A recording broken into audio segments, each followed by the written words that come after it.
Bem, boa tarde. Eu quero primeiro agradecer o convite, foi feito pelo grupo, no caso, diretamente pela pessoa do João Vitor, e agradecer o presidente da mesa pela apresentação. Quero deixar para o grupo, para que ele sorteie aí, ou distribua como entender cabível, é um só, um livro que eu escrevi que trata em parte da filosofia política de Ronald Dworkin e que chama Ações Afirmativas. Essa é a segunda edição, foi lançada ano passado, mas como ele tem uma abordagem, acredito que diferente das outras abordagens a respeito desse tema, ele acabou tendo uma aceitação mais ampla do que até eu esperava. Bem, eu quero dizer para vocês que eu primeiro não vou, isso eu falei para o João, embora eu venha falar aqui de Ronald Dworkin, eu não vou falar de Ronald Dworkin na perspectiva da filosofia do direito, não trabalho com esse autor na filosofia do direito, trabalho com Dworkin na filosofia política, até porque a minha preocupação, eu já vou expor para vocês, tem relação com o pensamento dos autores que procuram verificar, dentro de um modelo ideal de justiça, qual é a melhor forma de distribuir os recursos entre os integrantes de uma determinada comunidade. Mas antes, eu queria dizer que existem diversas maneiras ou diversas razões pelas quais alguém pode se aproximar da filosofia política e da filosofia do direito, tá? Os temas que são discutidos na filosofia do direito, na filosofia política, na filosofia moral, eles são efetivamente encantadores, então eles se justificam por si só. Existe uma outra razão, e essa é a razão que me levou a essa aproximação. Eu vim de um mundo muito mais pragmático do que é o mundo tratado sob a ótica da filosofia.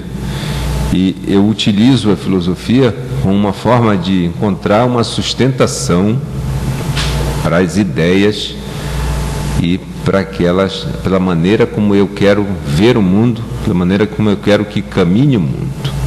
Tá? Então, a filosofia política, para mim, é um elemento de sustentação para ideias em que eu acredito e que eu quero expor. Por isso, nesses últimos anos, a minha aproximação tão grande com o chamado liberalismo de princípios, de John Rawls e de Ronald Dworkin. Este livro, Ações Afirmativas, ele reflete exatamente isto. O que eu procurei foi uma forma mais justa de distribuir os recursos, levando em consideração o conjunto da sociedade. E isso, penso eu, os liberais de princípios fazem melhor do que ninguém. Bem, e é com base nessa perspectiva que eu vou tentar trabalhar a concepção de Dworkin de igualdade de recursos, ou da teoria que ele expõe, que é a teoria da igualdade de recursos.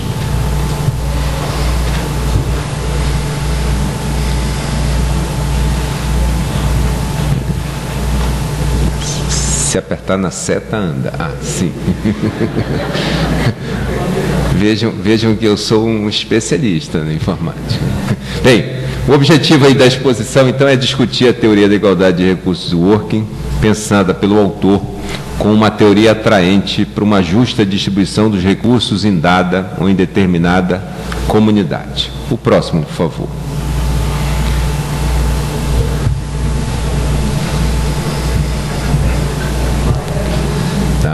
O problema discutido é um problema aparentemente simples. Quais são os ideais políticos que devem ser utilizados para a organização da sociedade? E eu digo aí que isso tem sido pensado das mais variadas formas por diversas correntes da filosofia política. Tá? Porque a preocupação da filosofia política é discutir um ideal de justiça. Inicialmente, no primeiro momento, até Rawls, tá? Pelo menos de forma explícita, na perspectiva da liberdade, a partir de John Rawls, com a teoria da justiça, em 1971, a partir do binômio igualdade e liberdade, ou liberdade e igualdade.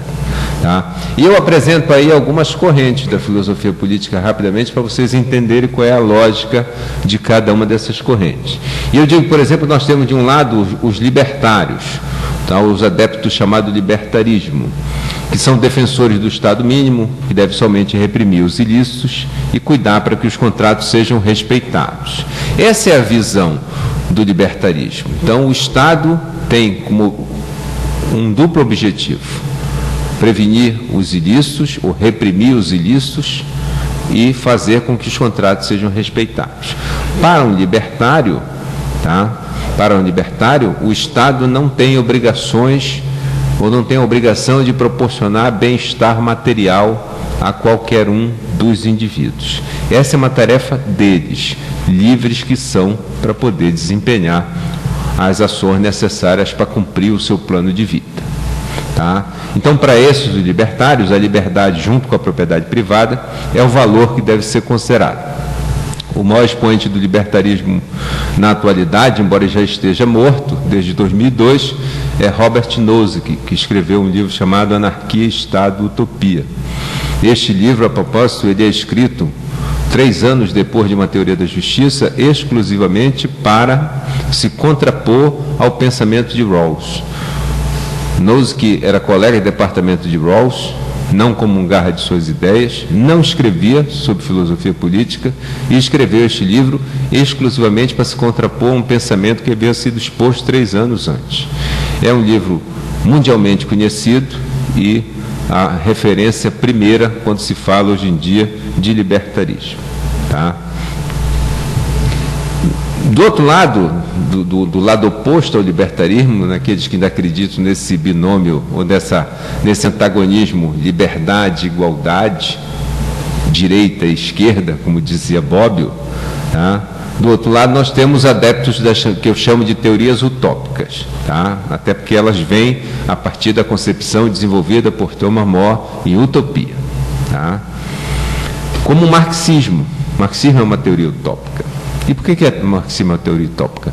Porque ele considera, para toda a organização da sociedade que ele propõe, um tipo de ser humano que não existe. Um tipo de ser humano que não existirá. Um ser humano que é absolutamente desprendido. Um ser humano que não tem sonhos próprios. Um ser humano que vive sempre em prol dos interesses da comunidade. Nós temos interesses que se confundem com os interesses da comunidade. Nós temos interesse no desenvolvimento da melhor maneira possível da nossa comunidade, mas nós não temos apenas isso. O ser humano tem sonhos, e sonhos próprios, sonhos individuais. Qualquer teoria que desconsidere essa característica real do indivíduo, do ser humano, é uma categoria que não pode, é uma corrente, é um modelo que não pode ir além da mera reflexão, além da mera utopia. Tá? Então, como o marxismo, né? Essas teorias dão importância para a igualdade dos indivíduos, mas o marxismo, no caso, não leva em consideração a liberdade. E esse é o grande problema do marxismo. Tá?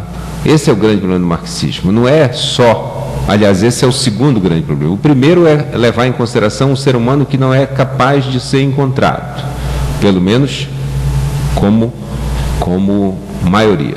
Segundo, é o fato de que ele desconsidera um valor que é extremamente importante para os indivíduos, que é a liberdade que eles querem ter para poder dar curso às ações necessárias para cumprir, tá, o seu plano de vida, ou seja, aquilo que eles definiram para si como as suas metas, tá, como a sua forma ideal de viver. E aí é muito simples, eu tenho dito isso, já disse isso nesse mesmo auditório em outras ocasiões. Se eu perguntar, ou se eu pedir para levantar a mão neste auditório, alguém que não tenha sonhos, ninguém vai levantar a mão. Todo mundo tem sonhos. Todo mundo tem sonhos. Eu só posso dar curso da realidade para os meus sonhos se eu sou livre para poder praticar os atos necessários para isso. A liberdade não é mais importante que a igualdade, mas ela é tão importante quanto a igualdade. A geração dos senhores, pelo menos dos mais novinhos, alguns nem são, né, já tão jovens, mas a geração dos mais jovens não está acostumada a sentir essa discussão como a minha geração está, porque a geração dos senhores é uma geração em que a liberdade já é um bem que foi concedido a vocês, ou que foi conquistado pela sociedade brasileira, e antes de vocês, tá? Antes de vocês. Aqueles que viveram há 30 anos atrás, que sabem o que é não poder manifestar livremente o seu pensamento, que sabem o que não é poder expor livremente a sua crença, que não sabe, e até hoje isso, a intolerância em relação a isso é muito grande, que não sabe o que é poder expor livremente a sua identidade ou sua orientação sexual, sabem muito bem o que é a falta da liberdade. É muito fácil falar num mundo igual em que a liberdade é desnecessária, quando nós temos liberdade para falar que nós queremos um mundo igual em que a liberdade é desnecessária. Difícil é fazer isso quando não se tem a possibilidade nem de pensar desta forma. Tá? E esse é o grande problema das teorias, das experiências que foram feitas, pensadas e executadas no mundo a partir da concepção marxista. Tá? Eu digo ainda que nós temos ainda os utilitaristas, que acreditam que a busca do bem-estar deve presidir as ações humanas e que acreditam que o bem-estar geral é alcançado quando a maioria dos indivíduos tem seus desejos satisfeitos. Tá? Não obstante isso possa acarretar a exclusão dos que têm preferências minoritárias. O utilitarismo ele pensa o justo a partir daquilo que é considerado o correto ou o mais adequado, aquilo que gera um maior bem-estar para a maioria dos atores envolvidos. Tá? O utilitarismo trabalha, como diz Michael Sandel, a partir do binômio prazer e dor. Tá? O problema do utilitarismo é que ele considera que a liberdade ela é uma consequência das inclinações humanas e não, como dizia Kant, que a liberdade é uma consequência do dever. Tá? O problema do utilitarismo, que é uma teoria teleológica, é que ele define o que é justo a partir daquilo que a maioria considera que é certo. Tá? O justo, então, só maximiza um comportamento majoritário. O justo não é previamente definido para adequar a ação de todas as pessoas. O justo é uma coisa que vem a posteriori. Primeiro, o grupo que é majoritário, a preferência majoritária que é maximizada, ela define o que é correto. E a partir daí, o justo torna-se exatamente esta ação. Tá? Bem, contra esses pensamentos em geral, John Rawls, em 1971, lança o que vai a ser chamado depois de liberalismo de princípios, ou por alguns autores de algumas formas um pouco diferentes. Will Kinnick, que é um canadense, tem um livro chamado Filosofia Política Contemporânea, está publicado no Brasil, acho que pela Martins Fontes. Kinnick chama esse liberalismo de liberalismo igualitário, exatamente porque ele introduz a igualdade dentro do pensamento liberal. E Álvaro de Vita, que é um cientista político brasileiro, doutor em ciência política e talvez não, com certeza o maior conhecedor do liberalismo de princípios no Brasil, Álvaro de Vita denomina de liberalismo kantiano, por conta da matriz kantiana presente no pensamento dos autores que adotam o chamado liberalismo de princípio, primeiro Rawls, depois Dworkin. Tá? E Rawls, o que ele faz é incorporar o ideal político da igualdade ao ideal político da liberdade dentro do chamado pensamento liberal. Esse autor depois vai ser seguido por um outro autor, que é exatamente o que hoje nós trabalhamos, Ronald Dworkin, que apresenta uma teoria com bases diferentes diferente da de Rawls, mas ainda assim levando em consideração os mesmos ideais políticos com que Rawls trabalhou. Tá? Mais lá na frente, nos slides, nós vamos ver, mas eu desde logo adianto. Dworkin trabalha com um ideal político concentrado, tá? Que é, na verdade, a soma de 3 grandes ideais políticos, ou de 3 grandes metas políticas: a liberdade, a igualdade e a comunidade. E que a gente entende da seguinte forma, desde logo adiantando: igualdade de recursos, que é a concepção que Dworkin vai expor; liberdade com restrições, porque a liberdade, a partir da ideia de dever, ela é uma liberdade que sofre restrições, isso é tipicamente Kant. Tá? E, em terceiro lugar, a comunidade, que nós devemos entender como uma comunidade que pratica a tolerância liberal. Tá? Porque se há um princípio que é caro para os liberais, eu desde logo adianto também, é o que os liberais chamam de princípio da neutralidade ética. O que é o princípio da neutralidade ética? O Estado é neutro em relação às concepções de bem dos indivíduos. Isso acaba gerando um princípio para os indivíduos, que é o chamado princípio da tolerância liberal. Eu sou livre para viver da forma que eu quero, tá? Desde que com isso eu não produza prejuízos para os indivíduos ou não viole os interesses mais importantes da comunidade. Isso é o princípio da tolerância liberal. Tá? Aliás, eu tenho dito, muita gente, essa é uma coisa importante, eu tenho dito que muita gente busca, às vezes, no pensamento da esquerda, da chamada esquerda, as ideias que justificam, por exemplo, a não discriminação. Ora, essa é uma concepção tipicamente liberal. No Brasil, nós nos apropriamos, e a esquerda se apropriou, porque esse é um pensamento adequado, esse é um pensamento que inclui. Mas esse não é um pensamento que tenha derivado do marxismo. Não é um pensamento que tenha derivado das teorias neomarxistas, embora elas aproveitem isso, como Gerald Cohen e outros mais. Na verdade, esse é um pensamento típico da ideia liberal, de cada um deve ser livre para viver da forma que entende mais adequado. Tá? É a oposição do liberalismo ao chamado pensamento conservador. Aquelas teorias que entendem que é possível, do ponto de vista do direito, transformar normas morais em normas coercitivas. Como fez, por exemplo, um Estado americano, numa decisão que Dworkin critica, embora critica quando vai não, na verdade critica na virtude soberana, que é onde está essa discussão.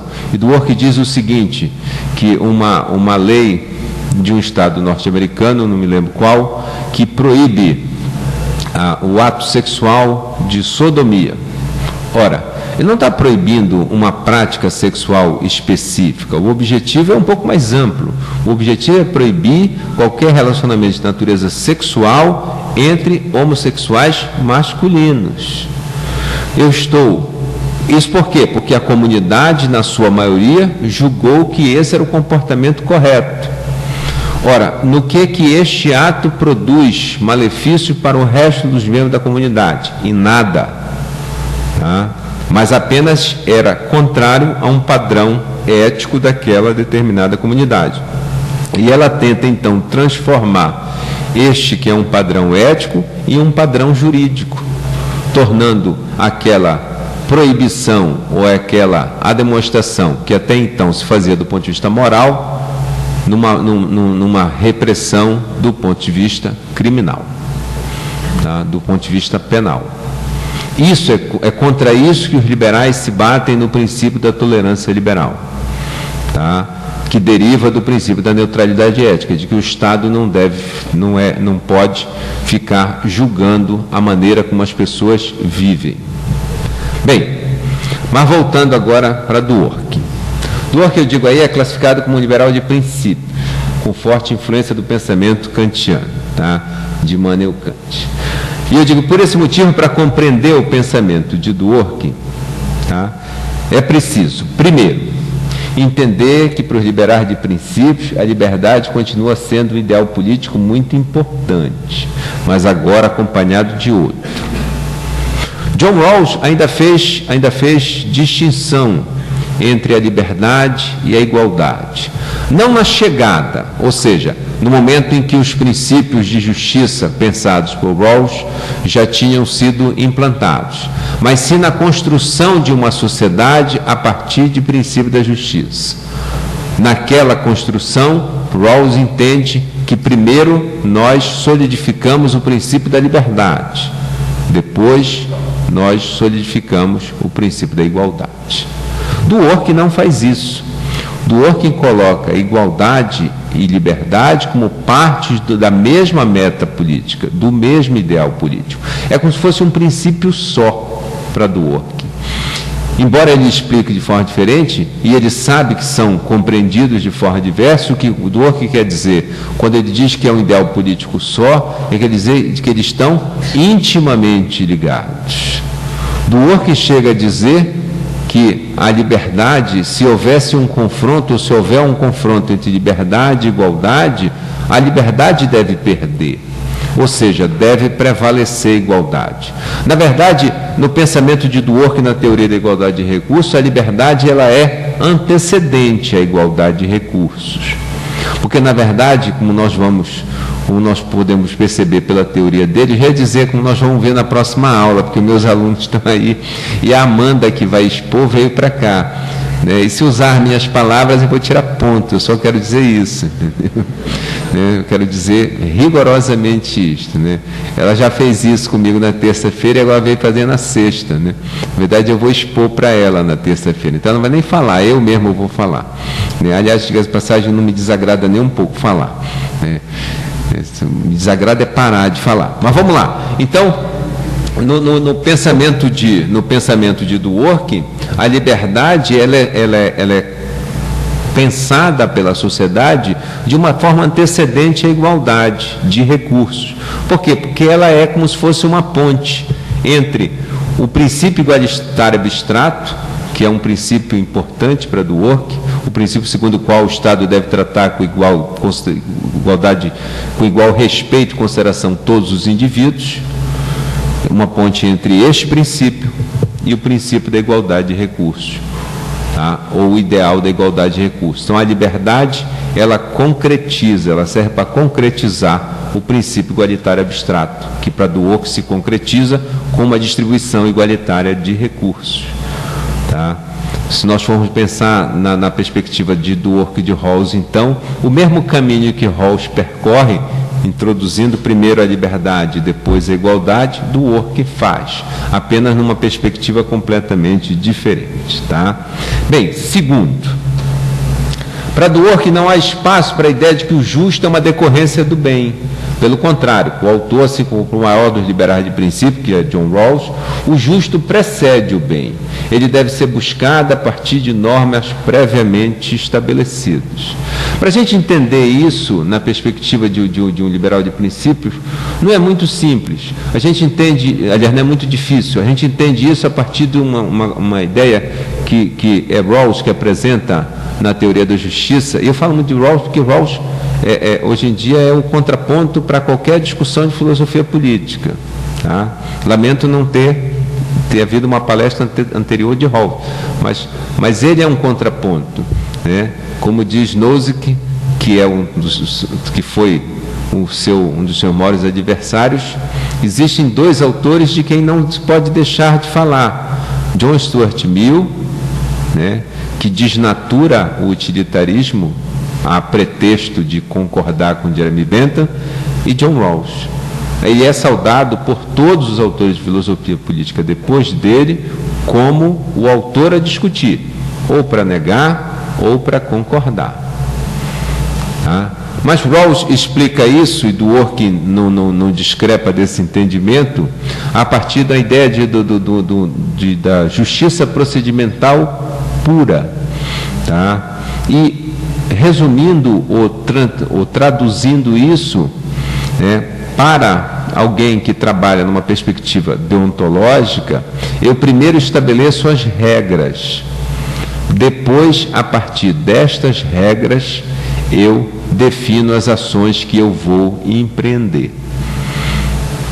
Para Rawls, definidas regras e cumpridas regras, qualquer resultado que venha das ações humanas é um resultado justo, porque o procedimento é que justifica a ação e não o contrário.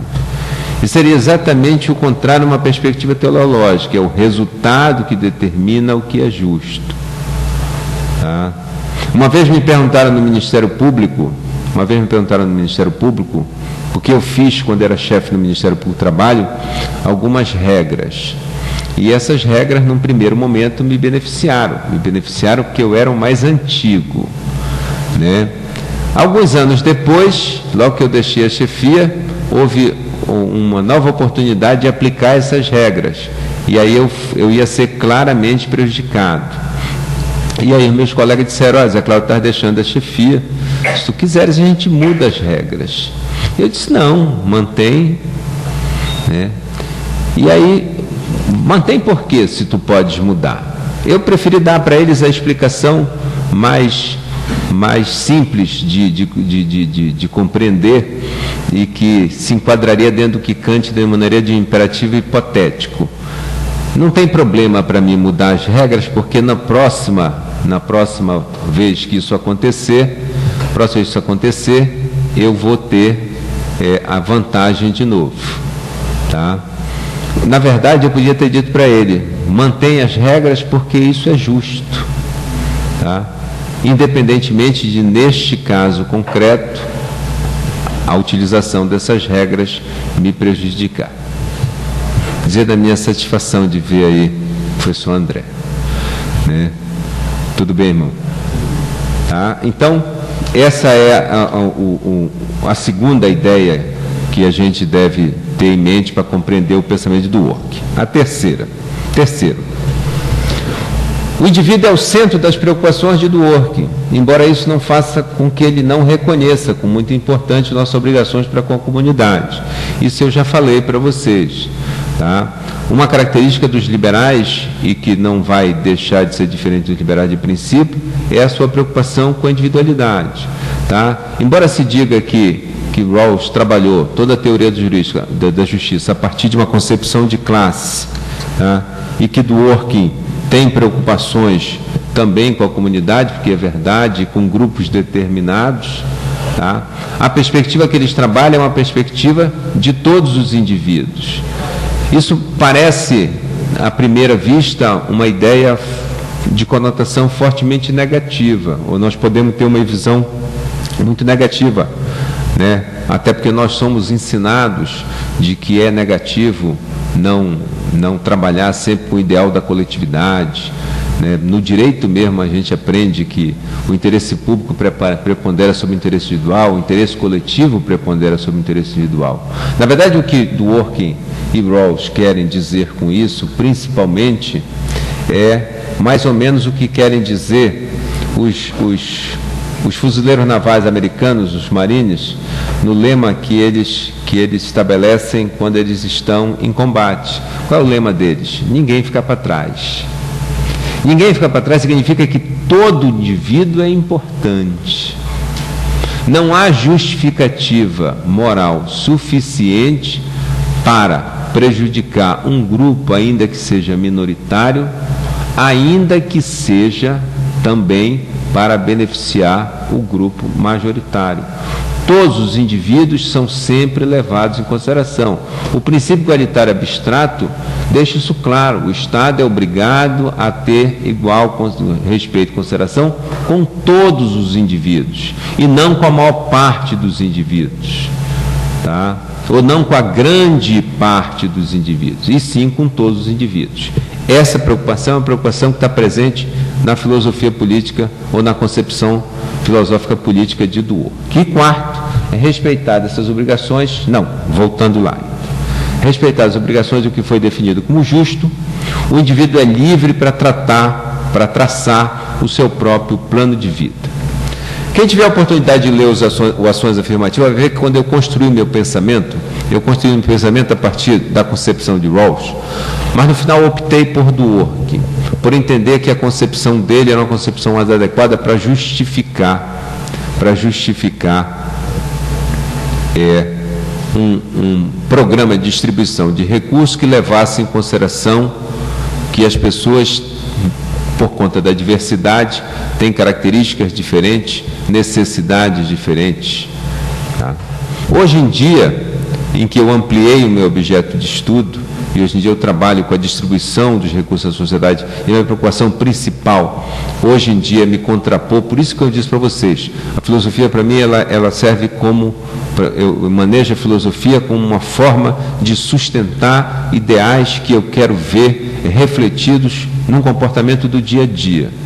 E me preocupa principalmente hoje em dia essa concepção dominante, e é impressionante quando é dominante. Eu sou procurado por pessoas que vão fazer o mestrado, que vão fazer a pós-graduação em nível de mestrado e de doutorado, e algumas delas ainda vêm impregnadas com um pensamento que hoje em dia é claramente majoritário, de que o Estado não está obrigado a proporcionar o que é fundamental, ou de que o Estado está obrigado a proporcionar só na medida da sua concepção política, ou da concepção política dos seus administradores, né? A partir de um ideal de interesse público secundário e não de um ideal de interesse público primário, de que razões de natureza econômica são suficientes para negar a alguém aquilo que é básico para que ele possa sobreviver com dignidade, de que razões de natureza jurídico-formal são suficientes também. Então o sujeito vem com o argumento de não está no orçamento, não tem por que ser cobrado, o Estado não colocou no orçamento, não pode ser cobrado. Ora, quem faz o orçamento é o próprio Estado, então ele determina o que ele vai gastar, e a partir daí ele determina que o que ele vai gastar é sinônimo do que é fundamental, ainda que isso seja completamente discrepante nas necessidades humanas. Ou então o sujeito vira e diz, não, mas o Estado não pode gastar além daquilo que é possível, porque o Estado, assim como todos nós, tem recursos finitos. Ora, o Estado é que determina como ele maneja esses recursos, e a partir do momento que ele determina como ele maneja esses recursos, ele então determina qual é o limite das necessidades humanas, né? Como diz o professor Homero, o sujeito então contingencia uma parte do orçamento da saúde e depois vai dizer que as suas políticas públicas só podem ser utilizadas a partir até aquele valor que ele deixou livre ou aberto ou utilizável, né? Ele inverte completamente, tá? Inverte completamente a ideia. E é por isso que me preocupa, e por isso que eu venho utilizando o pensamento desses autores. Mas eu dizia, num primeiro momento, em Ações Afirmativas, eu trabalhei fortemente com o pensamento de Dworkin, porque Dworkin tinha textos escritos a respeito das ações afirmativas, em 2 livros que vocês devem ter trabalhado hoje, professor André, né, uma questão de princípio, levando os direitos a sério, né, embora não necessariamente esses textos, sim os textos da filosofia do direito, mas Dworkin tinha um pensamento construído, e que para mim era atraente a sua utilização, tá? E acabei com isso fazendo ou trabalhando como se a teoria de Rawls pudesse ser entendida de uma forma e de Dworkin de outra, tá? Talvez influenciado pelo pensamento do próprio Dworkin, que eu vou tentar hoje modificar um pouquinho, tá? Modificar um pouquinho, no tempo que ainda me resta. Aliás, nem sei quanto tempo me resta, não deve ser muito, né? Mas o presidente da mesa me puxa a orelha, quer dizer, gentilmente, porque um senhor não pode ser também demonstrado com muito rigor, né? Deixando já bem claro aqui, mas ele não vai fazer não, né? Se tem algum mal educado nesta mesa, com certeza sou eu, né? Até porque tenho idade para ser mal educado, não tem esse negócio de os mais velhos podem fazer o que querem. Pois é, essa é uma das vantagens de ficar mais velho, a gente pode fazer o que a gente bem entender, só não pode atrapalhar demais a vida dos outros. Mas voltando aqui, hoje em dia eu tento trabalhar com uma concepção de que Rawls complementa o pensamento, aliás, Dworkin complementa o pensamento de Rawls, e é o que eu vou tentar mostrar daqui para frente, embora isso não seja tão longo. Mas antes disso, eu queria dizer que existe um ambiente apropriado para concretizar a teoria de Dworkin. Primeiro, é preciso que nós estejamos dentro de uma sociedade denominada de liberal. Tá? A falta de uma concepção de sociedade liberal por Rawls e por Dworkin, eu preferi utilizar aqui uma concepção que a gente pode retirar de Jürgen Habermas, principalmente naquele livro A Inclusão do Outro, quando ele fala das estruturas normativas da democracia. Uma sociedade liberal é uma sociedade plural e que é regida por uma Constituição democrática. Segundo, é preciso que essa comunidade adote o sistema capitalista. O mercado econômico ele tem um papel importante no pensamento de Dworkin. Não aquela visão negativa que nós temos do mercado, como aquele conjunto de corporações que domina o mundo hoje em dia por força da globalização, né? E transforma a nossa vida num caos, uma relação de total dependência. Não, um mercado que determina que os bens têm um custo determinado e que as pessoas que optam por um recurso, em vez de optar por outro, precisam levar em consideração. Isso não é difícil de entender. O programa de pós-graduação está com as inscrições do mestrado aberta. 200 pessoas, mais ou menos, estarão inscritas. No momento que as pessoas se inscrevem, ela leva em consideração, primeiro, as suas preferências. Segundo, as possibilidades que elas têm de alcançar este recurso. Como eu trabalho, por exemplo, com justiça distributiva e inclusão social, e isso aparentemente é um tema guarda-chuva, não é não, né? Mas aparentemente é um tema guarda-chuva, dá para colocar tudo que o sujeito quer discutir dentro do direito, da filosofia, da ciência política, da história, da antropologia. Eu tenho 25 candidatos. Então, são 25 candidatos para uma vaga. É mais disputado que o vestibular de medicina, eu acho, né? Na verdade, não é tanto, porque a disputa acaba se resumindo a um número pequeno de pessoas. Mas isso é o que Dworkin quer falar numa estrutura de mercado também. Ele quer dizer que os recursos têm um preço que é determinado, e um custo, um custo que é determinado não só pelas preferências de quem quer ter aquele bem, mas das outras pessoas que também querem ter aquele bem, né? Para a gente entender isso de uma maneira, embora não seja uma comparação muito apropriada, eu sou um fanático pelo basquete norte-americano e eu às vezes vou assistir os jogos de basquete. Então recebo todos os dias e-mail, assim como eu recebo da Livraria Cultura, da Livraria Saraiva. Vá comprar um livro pela internet, nunca mais se livra deles, né? Recebo de uma empresa chamada Ticketmaster o aviso das promoções, dizendo que os ingressos estão disponíveis para mim a partir de tantas horas, enquanto a empresa tiver o seu estoque de ingressos disponíveis, né?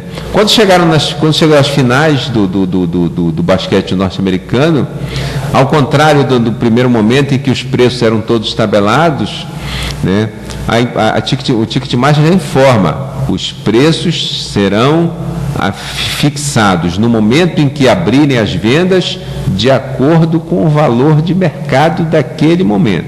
Como quem diz, eu vou cobrar de acordo com a procura. O negócio de pagar $30 para assistir lá no teto, porque 18.700 lugares numa arena de basquete, quando eu compro o ingresso mais barato, eu assisto pendurado no teto, né? Então, aquele que era $30, agora não é mais 30 não, agora é 300 pelo menos, se tiver, né? O senhor assiste atrás de uma coluna, podendo ver pelo telão, deve dar uns $200. Então, há um custo, tá? Então, o Dworkin traz isso para a ideia de distribuição dos recursos, quer dizer, eu vou poder utilizar os recursos manejando-os da forma como eu quiser, né? Mas eu vou fazer isso compatibilizando esse 4.2 com o que nós vimos lá no final, que o indivíduo é livre para traçar seu próprio plano de vida. Eu vou definir a minha utilização dos recursos a partir daquilo que eu entender mais conveniente, mas em compensação eu vou ter que arcar com o fato de que essa preferência também pode ser uma preferência disputada por outras pessoas, tá? E o terceiro é o respeito ao modelo específico de justiça, que é a justiça distributiva. A justiça distributiva, nas palavras de Fleischer, que é um professor da Universidade de Chicago, em Illinois, nos Estados Unidos da América, o modelo de justiça em que o Estado está obrigado a proporcionar um mínimo de bem-estar material para todos os indivíduos. O que é importante observar, dentro dessa definição que Fleischer apresenta, são duas coisas. Primeiro, é a obrigatoriedade do Estado proporcionar bem-estar material. 2, a obrigatoriedade do Estado proporcionar para todos os indivíduos. É uma concepção, então, que é extraída do pensamento de Rawls, do liberalismo de princípios. A próxima. Bem, aí eu digo, a respeito do item 4.3, o que eu acabei de falar para vocês, deve ficar claro que estou definindo justiça distributiva como um modelo que o Estado está obrigado a proporcionar a todos os membros da sociedade o mínimo de bem-estar material, e que esse modelo é pensado a partir do liberalismo de princípio.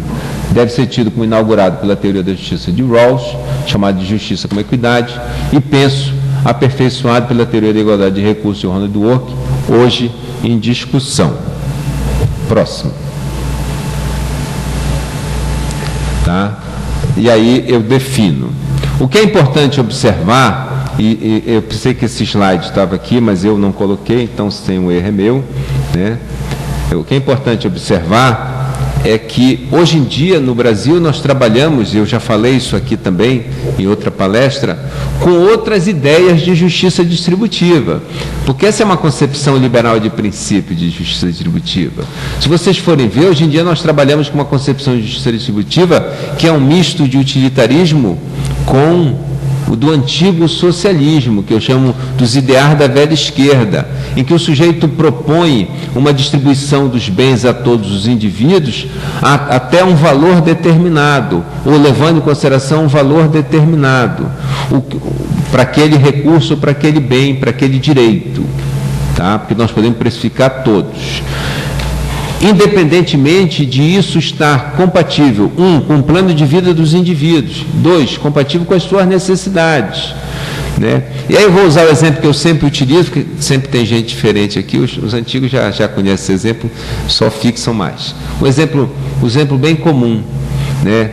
E que eu utilizo a partir de mim mesmo.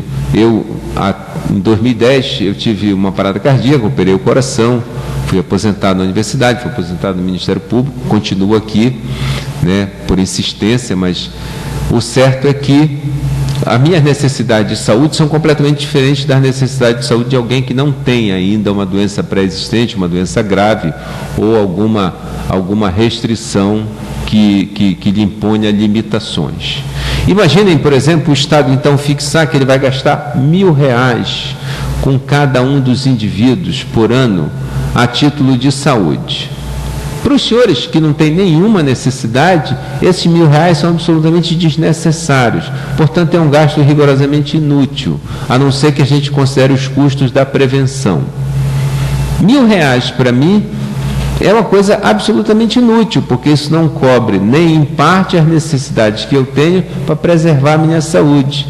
No final, eu estou garantindo o direito à saúde de quem com esse valor standard, com esse valor padrão? Estou garantindo a saúde de ninguém. De uns porque não precisam, de outros porque isso não é necessário. Esse é o problema de trabalhar a ideia de justiça distributiva a partir de uma concepção padrão, de que os direitos têm que ser proporcionados, mas eles têm que ser proporcionados da mesma forma para todo mundo, como se as pessoas fossem iguais, né? Na verdade, Rawls não trabalha com essa ideia de uma forma mais ampliada, Dworkin só ensaia. Se vocês quiserem compreender a lógica do que eu estou dizendo, é só ler um filósofo que hoje em dia está muito em moda e que é muito bom, né? Além de economista, já é prêmio Nobel de Economia, é um filósofo político hoje em dia extremamente considerado, que é Amartya Sen, um livro chamado Desigualdade Reexaminada. Eu digo que Amartya Sen, dentro da filosofia política, introduziu de forma vigorosa, definitiva, a ideia de diversidade humana. Né? Quando ele diz que para traduzir igualdade entre as pessoas, eu preciso levar em consideração, eu tenho que igualar as pessoas na sua capacidade de produzir funcionamentos. E isso leva em consideração o fato de que as pessoas são diferentes, têm necessidades diferentes. Se eu quero dar igualdade para elas, eu tenho que fazer com que elas sejam iguais, no resultado. e não iguais nos meios que eu vou atribuir. Pode ser visto como um pensamento utilitarista, mas pode ser visto como uma ampliação da concepção dos liberais de princípio de que os meios seriam suficientes para que as pessoas pudessem ter igualdade na hora de definir as ações necessárias para cumprir o seu plano de vida. Bem, mas voltando a Dworkin, né? Dworkin desenvolve a teoria em diversos escritos, agrupados principalmente no livro A Virtude Soberana, a Teoria Prática da Igualdade. Tá? E o primeiro objetivo dele é encontrar uma concepção de igualdade alternativa às teorias da igualdade e bem-estar. Tá? Definida pelo autor a igualdade de recursos como a igualdade de todos os recursos que os indivíduos possam possuir privadamente, eu digo que ela, do ponto de vista prático, faz sentido se nós pensarmos na distribuição de todos os recursos fundamentais. É porque Dworkin trabalha com a ideia de que a distribuição, a igualdade de recursos é encontrada quando eu coloco para a distribuição todos os recursos que os indivíduos possam possuir na vida privada, tá? Estabelecendo um valor igual para todos esses indivíduos, tá? E a partir daí deixando que os indivíduos indiquem quais são os recursos que pretendem utilizar. Essa é a ideia da igualdade de recursos de Dworkin. E eu digo que no mundo real não é possível pensar uma distribuição de todos os recursos. Tá? Primeiro porque nós não teríamos um ponto zero em que todos os recursos fossem reunidos e depois distribuídos. E segundo, porque isso seria completamente contrário à ótica liberal, né? Que não deixa de continuar mantendo o respeito à ideia de propriedade privada. Tá? É mais fácil, entretanto, é possível concretizar, penso eu, o pensamento de Dworkin na igualdade de recursos quando eu trabalho com recursos fundamentais, ou, como eu digo, os recursos impessoais fundamentais, porque os recursos pessoais não são distribuídos.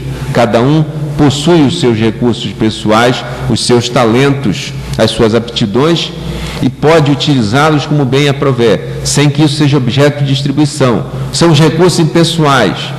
Tá? Quando nós pensamos dessa forma, a teoria faz muito mais sentido. O que é que Dworkin está propondo se nós pensarmos então em recursos impessoais fundamentais? Está propondo o seguinte: o Estado é obrigado a reunir todos os recursos que são fundamentais, que são indispensáveis para que eu possa preservar a dignidade da pessoa humana, e coloca à disposição de todos os indivíduos, até um determinado limite, ou fixa para eles um determinado valor, e a partir daí eles definem quais são os recursos que vão manejar prioritariamente para cumprir o seu próprio plano de vida, ou seja, para fazer com isso a busca da sua própria felicidade ou bem-estar, porque, como diz o pessoal que realmente conhece o grego, né, felicidade e bem-estar no grego antigo deve ser entendido como a mesma coisa, né? Por isso, quando falam que a busca da felicidade de Aristóteles em Ética Nicômacos devia ser traduzido, e disse isso um professor aqui do curso de filosofia, devia ser traduzido como a busca do bem-estar, tá? Pois bem, é isso que Dworkin propõe. Propõe então que nós sejamos livres para manejar os recursos. Tá? Então, o exemplo que eu sempre utilizo para meus alunos lá na sala de aula no mestrado, quando isso não fica sempre muito claro. Tá? E é por isso que eu penso que Dworkin então pode ser tido como um complemento a Rawls, porque Rawls entende que o Estado está obrigado a proporcionar a todos pelo menos os bens primários, e os bens primários são aqueles bens que todo indivíduo deseja, independentemente do que ele mais deseja, ou traduzindo, aqueles que são indispensáveis, para nós devem ser entendidos como os direitos fundamentais, porque essa relação, penso eu, é clara e direta. Ela é clara e direta. Rawls entende que todos nós devemos ter direito a estes bens, independentemente da nossa condição. Esse é o mínimo da desigualdade controlada, adotada no chamado princípio da diferença. Tá? No que é que Dworkin ajuda nessa concepção? Dworkin ajuda dizendo o seguinte: todos têm direito a esses bens primários, que ele chama de recursos. Agora, tem direito a esses bens primários na medida do que seja conveniente para o cumprimento do seu plano de vida. E aí vem o exemplo que eu utilizo na sala de aula lá no mestrado e doutorado. Imaginem que os senhores, né, preocupados imediatamente com a sua dependência financeira, terminam o curso de graduação em Direito, fazem o exame da ordem, tem que fazer, né? Vocês, nós mais antigos não temos.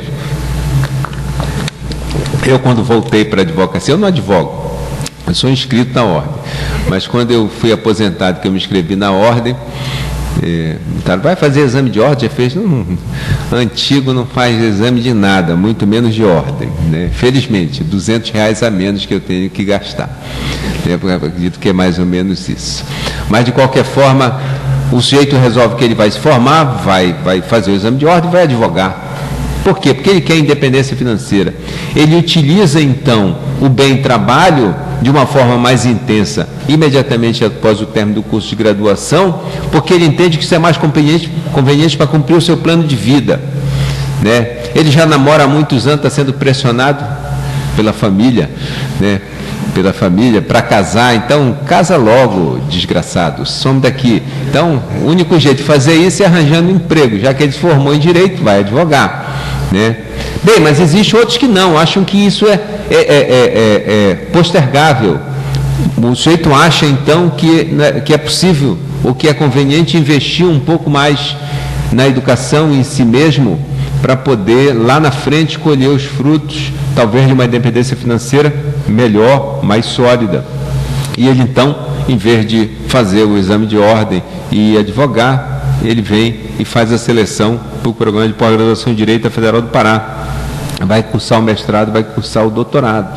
Isso é que Dworkin fala, quando ele diz que nós somos livres para definir o nosso pacote de recursos. Ou seja, ele nos permite decidir como nós manejamos, tá, os recursos que estão à nossa disposição, tá? Sem com isso dizer que nós podemos ter suprimidos aqueles bens que num determinado momento nós não consideramos importantes. Não, se os direitos fundamentais estão sempre à disposição. O que Dworkin propõe é uma forma diferente de manejar, manejar com liberdade.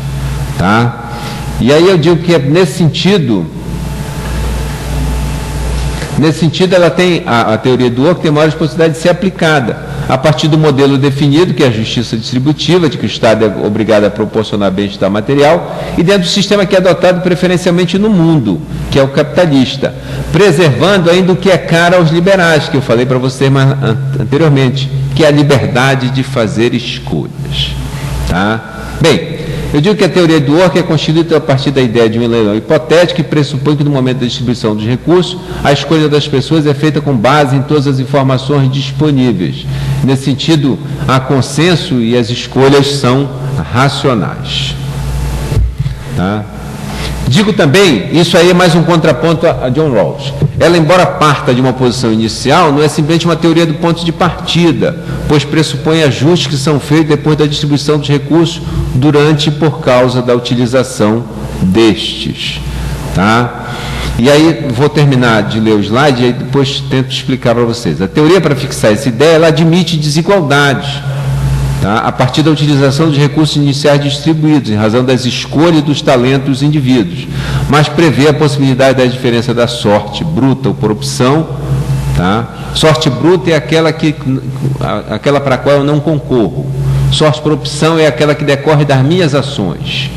Então eu resolvi pegar uma herança que eu recebi e apostar nas ações do Ike Batista. Por quê? Porque esse é um mago das finanças. Como ele só produz espuma, mas lá na frente eu descobri que eu perdi tudo. Isso é a má sorte por opção, né? O sujeito não foi obrigado a comprar aquelas ações. Nem sempre é fácil distinguir sorte bruta de sorte por opção. Isso eu falei na terça-feira. Então eu tive uma parada cardíaca e fumei antes disso por 31 anos. A minha sorte é bruta ou por opção?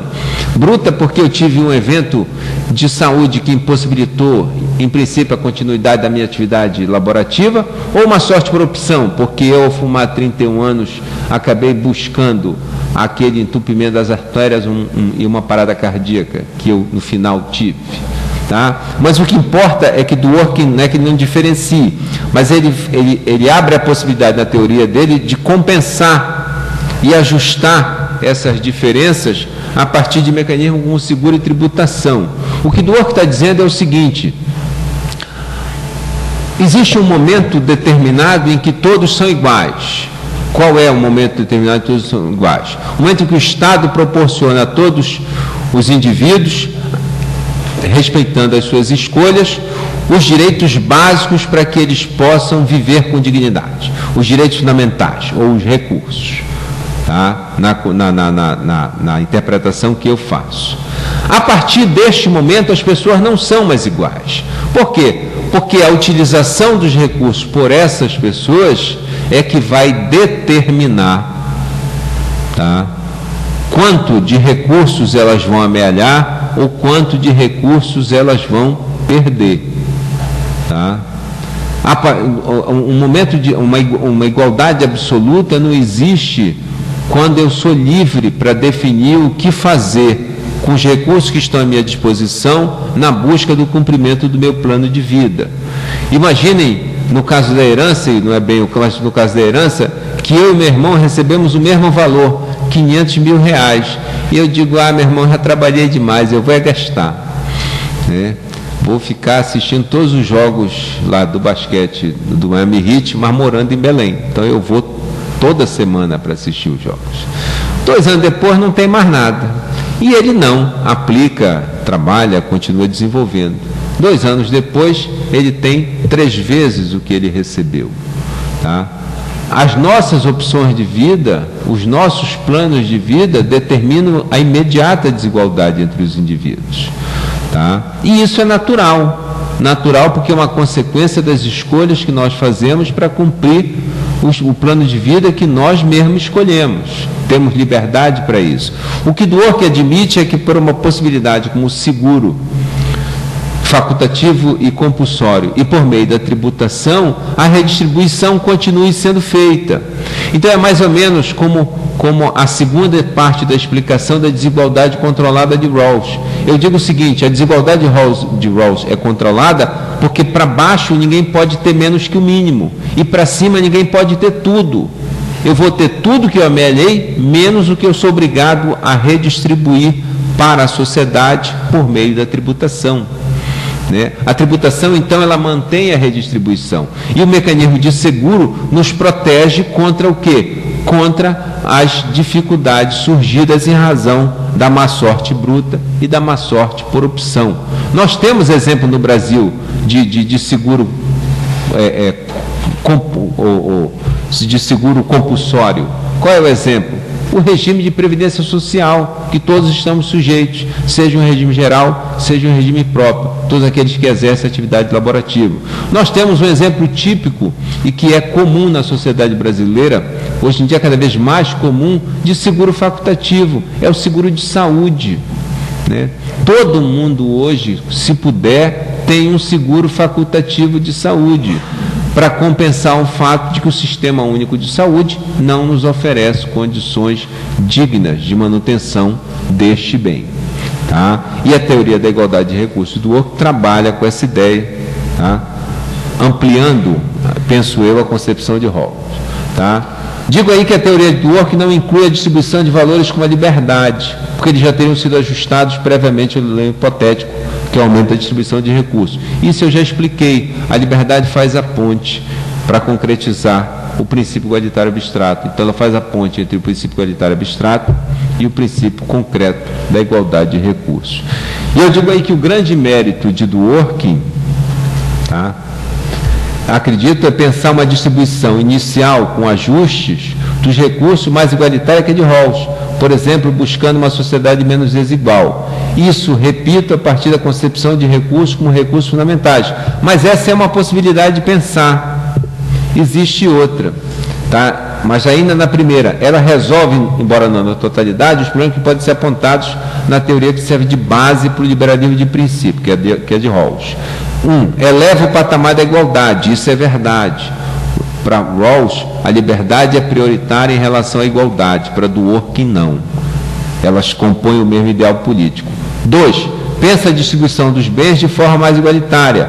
Isso talvez seja discutível. E como é visto também em outros escritos do Dworkin, amplia a discussão, que deixa de ser somente uma discussão de classe para atentar para os grupos vulneráveis, embora o autor faça na perspectiva individual.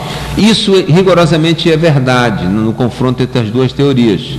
Rawls não trabalha nos princípios de justiça, das liberdades iguais e do princípio da diferença acrescida da igualdade equitativa de oportunidades com a ideia de grupos.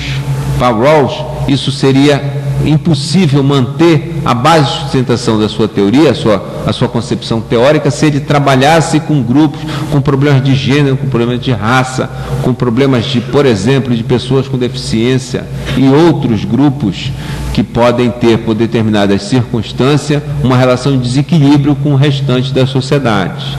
Dworkin trabalha com isso. Dworkin trabalha com isso. Mas existe talvez uma outra maneira de nós pensarmos. Digo assim, há todavia uma outra forma de relacionar a teoria de Dworkin e de Rawls, caso pretenda olhar a teoria deste último como suficientemente igualitária em matéria de direitos fundamentais. Por Rawls, de fato, em diversos momentos da teoria da justiça como equidade, defende que os bens primários devem ser garantidos a todos, independentemente das suas outras fontes de renda, ou seja, independentemente das suas outras formas de amealhar recursos necessários para ter os bens. É isso que Rawls quer dizer.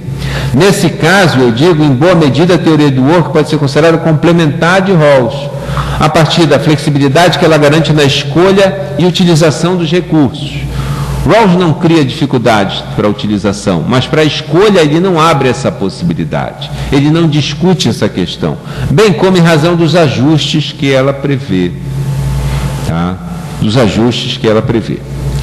Bem, é importante observar que a igualdade de recursos para Dworkin, isso eu falei logo no início, não é um ideal político isolado. Ele, em verdade, pensa em uma meta política mais ampla, composta de igualdade, liberdade e comunidade. E, como eu falei para vocês, pode ser melhor compreendida como igualdade de recursos, liberdade com restrições, comunidade que pratica a tolerância liberal. E aí, até porque eu já me estendi demais... ainda não cheguei. E aí? É importante também compreender que a igualdade de recursos deve ser entendida em Dworkin como uma forma de concretizar o que seria o maior dos princípios na relação entre o Estado e a sociedade. Eu falei também o princípio igualitário abstrato, que obriga o Estado a tratar com igual consideração e respeito todos os cidadãos. Bem, agora finalmente, em conclusão, eu digo o seguinte: essa síntese do pensamento de Dworkin na construção da teoria da igualdade de recursos permite diversas conclusões. As mais importantes neste momento pensam, primeiro, de que é possível conciliar liberdade e igualdade. Esse é um aspecto importante. Acredito que nós não podemos mais trabalhar com essa contraposição de que se para haver mais igualdade é preciso haver menos liberdade, para haver mais liberdade é preciso haver menos igualdade. Acredito que esse é o ideal que nós devemos buscar. E é por isso que eu digo que é por esse motivo que eu acredito que Dworkin trabalha como se fosse um ideal político só. Tá? Porque ele quer mostrar a ligação íntima entre liberdade e igualdade junto com o que ele chama de comunidade. Segundo, que é possível, a partir de uma teoria da justiça que respeite os indivíduos e seus mais importantes direitos, criar uma base teórica que justifique a plena realização dos direitos fundamentais para todos, em ambiente em que cada uma das pessoas possa utilizar esses recursos em prol do seu próprio plano de vida. E aí, pessoal, só para lembrar então o que eu disse ao início, essa é a minha grande preocupação quando eu trabalho com o Dworkin na perspectiva da filosofia política. Talvez essa a razão pela qual o Dworkin da filosofia do direito não é outro, é o mesmo, tá? Não me atraia tanto, porque a minha grande preocupação é me contrapor hoje em dia a essas teorias que julgam que nós podemos ser tratados pelo Estado como seres de menor importância, né? Desde que ele consiga satisfazer pelo menos a base necessária para manter o seu projeto de poder. O meu grande problema não é me contrapor ao pensamento pragmático dos administradores públicos e dos parlamentares. Minha grande preocupação hoje em dia é me contrapor ou é tentar apresentar um pedaço de contraposição, porque eu não sou o único, sou o mais importante, tá? Começar a apresentar uma contraposição a uma teoria dominante, extremamente conservadora e elitista, que acredita que essa é a única forma possível. Dentro da Universidade Federal do Paraná, dentro do curso de Direito, nós já encontramos esse tipo de concepção, de que o indivíduo, então, pode ser sacrificado porque as políticas públicas que o Estado empreendeu só vão até um determinado limite, distorcendo ou colocando de cabeça para baixo a ideia de que, se é fundamental, é porque é indispensável. Tá? E se foi dito por nós como fundamental, não pode ser desdito pelo Estado. Tá? Essa é a minha preocupação. E eu acredito que Dworkin, John Rawls e Dworkin, juntos nessa ideia de complementação, naquilo que é possível complementá-los, até porque a base dos dois é rigorosamente a mesma, né? E o pensamento final deles também, embora eles manejem os argumentos de uma forma um pouco diferente, é utilizar essa concepção, uma concepção que possa se contrapor e criar uma sociedade em que o que pelo menos é fundamental seja para todos respeitado. Isso não é uma coisa nova. Isso foi dito há 200 e tantos anos atrás, não de uma forma concreta, mas de uma forma abstrata, porque naquele momento era a forma que se apresentava, por Immanuel Kant, quando separou os seres naquele reino ideal, que eu digo hoje em dia que para vocês é o mundo virtual, né, parecido com o mundo virtual, no reino dos fins, e os seres racionais como tendo um atributo a dignidade, e os seres não racionais têm um atributo de preço, e diz lá, dentro do imperativo categórico, não instrumentalizarás, não poderás usar o homem senão como um fim em si mesmo. Negar o que é indispensável para que o homem possa ser um fim em si mesmo é violar completamente uma ideia que eu penso é uma ideia que pode ser universalizada de justiça. E essas correntes de pensamento acabam trabalhando rigorosamente com essa ideia. E eu acho que Dworkin pode ser um contraponto atrativo, atraente, para nós podermos nos opor a essa visão, que é uma visão que não leva em consideração o ser humano como um ser ou como um fim em si mesmo. Tá? Agradeço o convite, peço desculpa por ter me estendido. Se vocês quiserem ainda discutir e tiver tempo, eu também estou à disposição. Muito obrigado.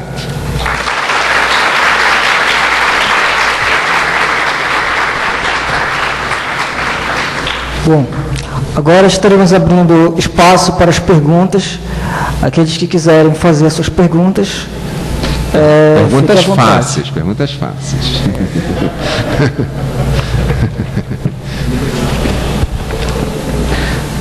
Zé, tudo bom? Tudo bem. São duas coisas. Uma é da relação Dworkin-Sen, e a outra é a respeito da questão dos sistemas universais de distribuição dos bens sociais, particularmente sobre esses dois pontos.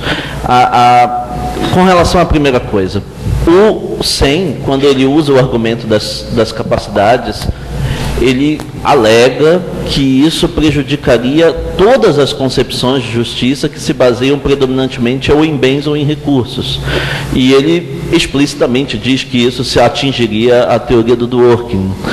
Se o Sen estiver certo e nós tivermos que levar em conta não apenas as necessidades e preferências que as pessoas têm e que são diferentes, mas também diferentes circunstâncias e capacidades que elas têm de fazerem uso dos recursos, então a consideração das capacidades no sentido do Sen acabaria sendo uma exigência da igual consideração lá da segunda manifestação da igualdade do Dworkin.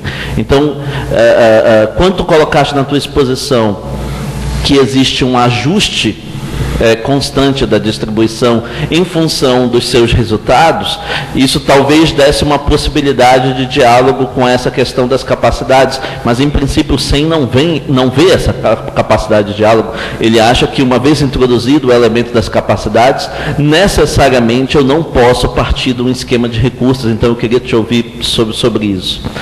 E a segunda coisa é que os teóricos que debatem com Dworkin sobre a sua teoria da justiça levantaram mais de uma vez a problemática, especialmente no caso de educação e saúde, sobre se a teoria no caso do Rawls, se levantava a questão sobre se a teoria requereria um sistema universal de educação e saúde, e no caso do Dworkin se faz a pergunta inversa, se ela permitiria esse sistema, porque uma vez que existe o elemento do mercado como sendo o melhor distribuidor do que cada um valoriza, e uma vez que é necessário que exista uma multiplicidade de ofertas de bens oferecidos de modos diferentes e que correspondam às preferências dos indivíduos, um sistema universal, seja de uma coisa, seja da outra, levaria a um determinado grau de uniformização que teria exatamente os problemas daquela distribuição padrão que tu exemplificaste antes,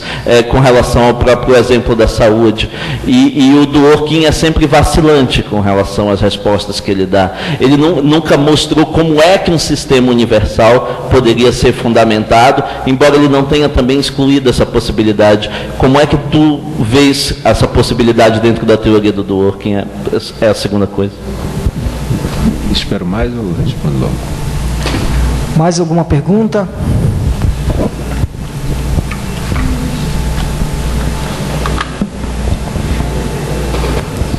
Boa tarde a todos. Primeiramente, parabéns, professor Zé Cláudio. Eu gostaria de saber do senhor, professor, se o senhor verifica um contrassenso nas proposições do Dworkin sobre a teoria da justiça.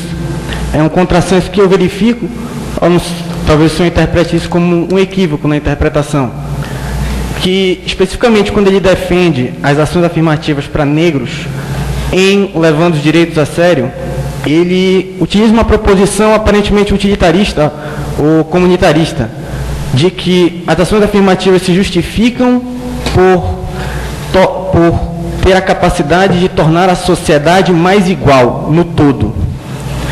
Ou seja, ele aparentemente foge da perspectiva liberal que ele defende, uma perspectiva de levar em consideração o próprio indivíduo. E, fugindo dessa perspectiva liberal, ele aparentemente constrói uma contradição com a mesma razão, o mesmo motivo que ele utiliza em virtude soberana para rejeitar o princípio da diferença rawlsiano, o princípio de que, a razão de que o princípio da diferença levaria em consideração a perspectiva de grupo. E isso, eu queria saber se o senhor verifica essa contradição ou se essa é uma interpretação equivocada desses dois capítulos. Mais alguma pergunta? Deixa eu responder essas que são eu esqueço. E aí depois a gente se tiver mais. Bem, começando com o André, começando com a questão do SEM. Né?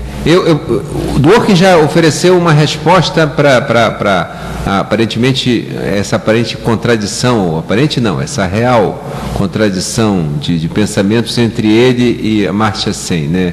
Ele diz que a teoria de Sen pode ser, no Desigualdade Reexaminada, ela pode ser vista de duas formas. Né? Primeiro, como mais uma das teorias da igualdade e bem-estar, que levaram em consideração que a igualdade seria alcançada no resultado e não nos meios que seriam proporcionados ao indivíduo para que ele buscasse esse resultado. Mas ele diz não, essa é uma maneira de ver a teoria de Sen. A outra maneira de ver a teoria de Sen é exatamente o contrário. O que Sen está buscando é a mesma coisa que nós.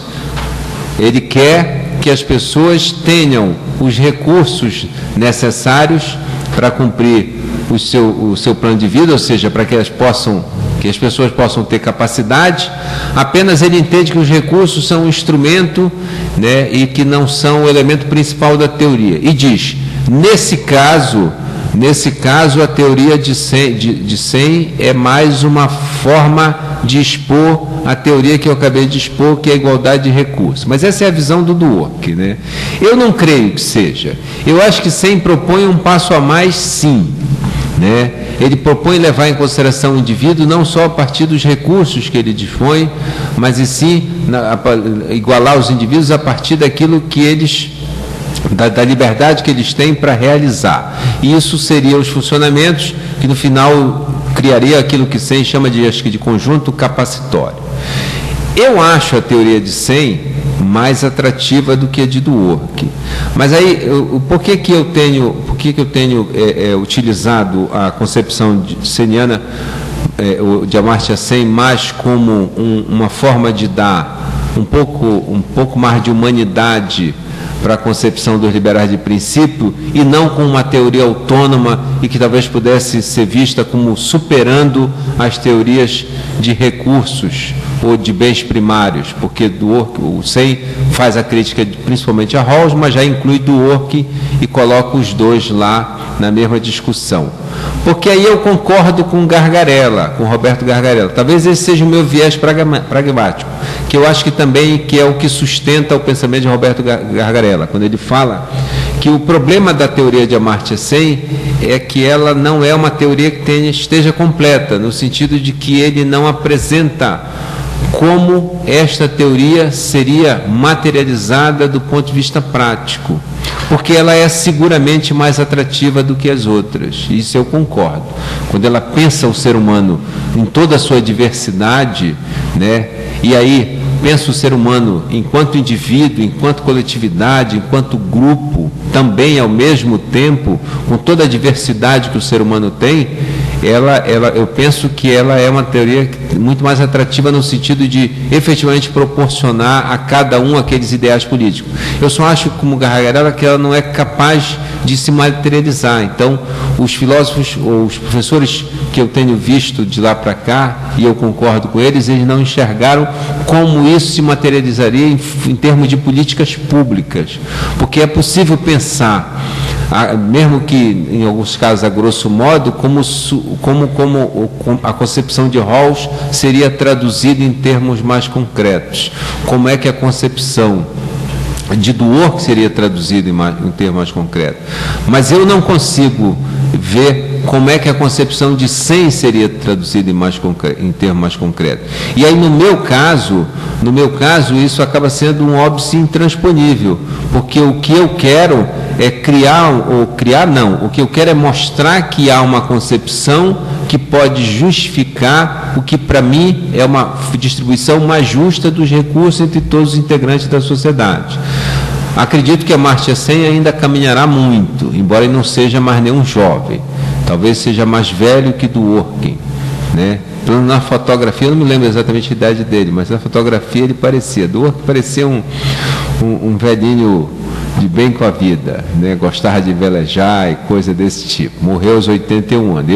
Eu vi Dworkin pessoalmente e achei que ele era mais jovem. Eu sabia que já tinha 81 anos, quando faleceu agora, acho que um pouco antes do Carnaval. Bem, essa é a primeira questão. A segunda questão eu vejo tanto a teoria de Rawls como a teoria de Dworkin, teorias que só são aplicáveis ou que só têm uma aplicação do ponto de vista prático dentro de sociedades determinadas. E aí, numa estrutura, como diz Rawls, de uma sociedade, de sociedades bem ordenadas. Então, toda essa complexidade não seria cabível em toda e qualquer sociedade. Então, não acho que essas teorias possam ser vistas, elas, como concepções teóricas, com caráter de aplicação universal, independentemente de fronteiras.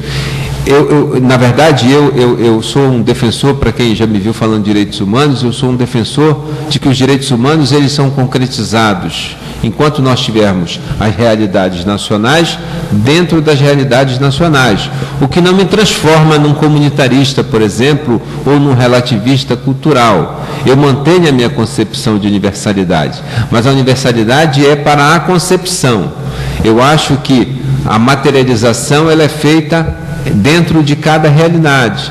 É por isso que eu digo que o saber local que tanto os antropólogos valorizam, o saber local, para mim, é o tempero da universalidade.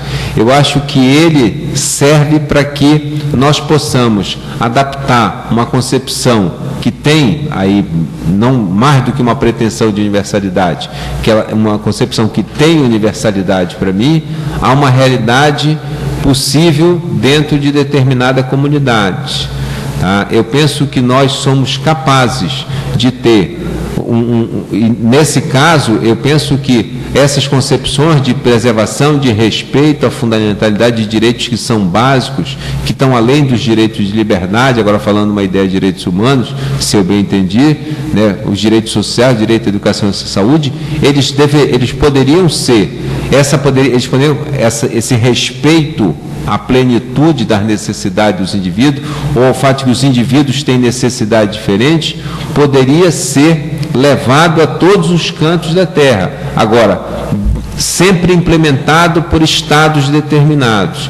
Então, não haveria então um ente supranacional capaz de implementá-lo. Seria sempre na perspectiva de estados determinados, cada um utilizando as políticas que fossem necessárias para que essas necessidades fossem de maneira plena satisfeitas. Eu não sei se eu te respondi tudo, André. Então, uma realidade como a latino-americana, considera-se que um sistema universal de educação e um sistema universal de saúde não violam a igual consideração da qual o Dworkin está falando. Uma concepção universal de saúde e educação não violam, né? Sistema público de saúde e educação que atende a todos da mesma forma. Ah, sim. Dentro de um determinado espaço, sem nenhum problema. Acho que não viola. Não viola, embora seria uma ampliação aqui da igualdade, consideração e respeito para todos os cidadãos, tá? Mas não viola, tá? Não creio. Não sei agora se efetivamente respondi. Como é teu nome? Carlos. Bem, Carlos, o Dworkin é acusado por alguns de ser um utilitarista. Quem é que faz essa acusação, um que está bem na moda agora, e que é o destempero ambulante, mas que está cumprindo um papel que faz com que a gente, às vezes, esqueça um pouquinho esse destempero? Joaquim Barbosa Gomes. Barbosa Gomes coloca claramente no livro que ele escreveu sobre o princípio da igualdade das ações afirmativas, que é um dos primeiros livros lançados no Brasil a respeito dessa temática, né, pela Renovar, acho que é pela Renovar, que Dworkin é um utilitarista. E realmente, lá no Levando o Direito a Sério, Dworkin apresenta algumas argumentações. Mas se tu fores ver lá no final, ele repõe as coisas. Porque um dos problemas dos filósofos políticos é que eles ficam fazendo rodeios, né? Então, Dworkin contrapõe, é mais ou menos como se ele fizesse aquele diálogo que a gente encontra na República de Platão, em que Sócrates leva as pessoas à loucura, né? Refutando aqueles argumentos e fazendo com que elas no final apresentem uma ideia e ele no final consiga apresentar a sua concepção já esgotada todas as outras possibilidades, tá? E Dworkin trabalha com isso, e na Virtude Soberana, se tu pegar os 2 primeiros capítulos, vai ver que há uma sucessão de voltas. Então ele apresenta as ideias contrárias a dele, mostra quais são seus pontos positivos e no final desconstrói essas ideias para chegar. E no Levando Direito a Sério, lá se eu me lembro bem, lá no finalzinho, nas 2 últimas páginas, ele diz que um argumento utilitarista justificaria as ações afirmativas, assim como justificaria também a segregação. Agora, um argumento de ideal, que a gente, em inglês está ideal mesmo, a gente pode chamar um argumento de justiça, não. Ele não justificaria uma segregação, mas justificaria as ações afirmativas. Então, acho que aí ele repõe. Na verdade, eu penso que Dworkin apresenta aquela argumentação mais ou menos da mesma forma como nós fazemos no nosso dia a dia, dando crédito às inclinações e não necessariamente ao dever, apenas para sermos melhor compreendidos ou para poder sermos melhor recebidos nas nossas ideias. É mais ou menos assim, eu leciono direitos humanos, hoje em dia, quando eu me aposentei, quando eu fui aposentado, não me aposentei, quando eu fui aposentado aqui na Federal, isso faz diferença, na minha cabeça faz uma diferença muito grande, né? Ter sido aposentado e de pedir a aposentadoria. Quando eu fui aposentado aqui na Federal, eu lecionava direitos humanos, então parei, mas na UNAM eu continuo lecionando direitos humanos. E aí, quando eu começo a falar de direitos humanos, da importância de nós compreendermos, eu apresento todas as razões pelas quais é importante que o aluno tenha um conhecimento mais profundo, mais intenso a respeito daquela temática que está sendo discutida.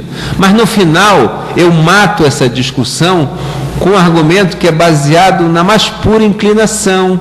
Eu digo 12 questões do exame de ordem envolvem direitos humanos, deontologia, estatuto da ordem, estatuto da criança e do adolescente.